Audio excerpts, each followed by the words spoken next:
What would you spend a pretty penny on to supersize and grow your business? Or what should you spend a pretty penny on to supersize and grow your business? Sharon Horne-Ellstrom here. And our idiom, our expression today with respect to money idioms for the month of November is a pretty penny. Now, I picked a shiny penny. I had this giant penny and I can't find it, but it would have been perfect for today's video, but I couldn't find it. So I just grabbed a couple little pennies out of my granddaughter's piggy bank so that I could grab some pennies. I don't really keep pennies very much in mine, so I don't have very many pretty ones. So, a pretty penny, what does it mean? Where does it come from? How might you use it to supersize and grow your business? A pretty penny means, of course, a considerable profit or a large sum of money. So say you buy a fancy sports car, and somebody says to you, oh, I bet you had to pay a pretty penny for that.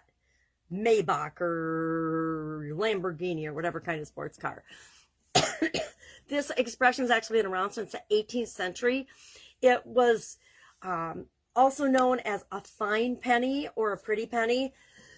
And it was made popular in the play in 1710 by Susanna Centerlever, I believe her name was. Can't read my writing to know what the name of the play was. The Man something, but I don't remember what it was. So it's not really that important. Just know that it's been around since the early 1700s. Therefore, it's probably impacted a lot of us with respect to our business and our lives.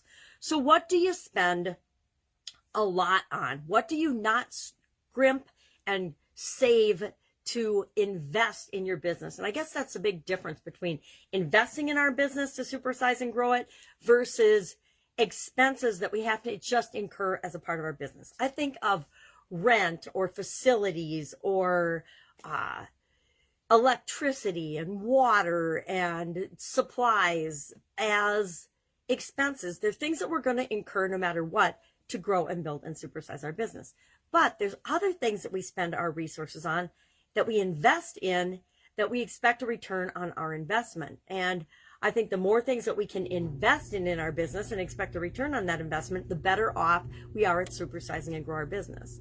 So what are some of the things that I invest in my business? I invest in personal development for myself and leadership development for the people that I work with, or employee development or team member development in terms of coaching and trainings and skills and abilities and detailed things learned. We're continually improving and growing, myself as well as all of the people in our organization, because I know that if we get better, it brings more to the table and our business automatically gets better. So I invest in people, number one, in resources and people and team members, and I invest in making sure that they're continually growing and developing and getting their needs met within the organization. Or I encourage them to go find a place where they do get their needs met, where they are allowed to grow and become the best version of themselves. I also like to invest in coaching and training and specialized knowledge and wisdom that we don't necessarily need to acquire and have be an integral part of our business. So think, for example, accounting or financial expertise. Not something that, number one, I want to be an expert in. Think of tax accounting and things. Or that I need to be an expert in. Do I need to pay my taxes? Yes. Do I need to understand a big brush overview of what's required? Yes.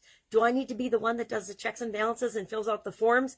Absolutely not. So I'm going to invest in specialists that deal with that for us. Same with legal experts. I am not a lawyer. Do not play one on TV. Never wanted to be one.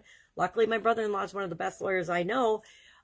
But I seek outside expertise whenever it comes to anything legal. Why? Because it's easier than dealing with the mess that we can make for ourselves if we don't seek legal advice in the beginning. How do I know this? Lessons learned through not such wise experiences. By not doing it right in the first place, I learned that, there's some key areas of our businesses that we need to seek out and pay for and invest in professional expertise and advice. There's a lot of those, and it's different for each of our industries and each of our businesses, but we want to make sure that we're not afraid to invest in knowledge, invest in wisdom, invest in other people's lessons learned so that we don't have to learn all of the lessons by ourselves. There's plenty of mistakes for us to make. We will find our own, but if we can shortcut the process and learn from people that have already done something that we want to do, we're much better off. So I am curious today, How do you invest in your business, in supersizing and growing your business? What do you think is totally worth it when it comes to investing and spending money on supersizing and growing your business? Share in the comments below, and we will learn from one another. That is our money-related idiom for today. I will be with you tomorrow with another money-related idiom every day for the month of November. Any questions, ask. Otherwise, I will see you tomorrow. Have an amazing money-related idiom, pretty penny day, and I'll be with you tomorrow. Bye.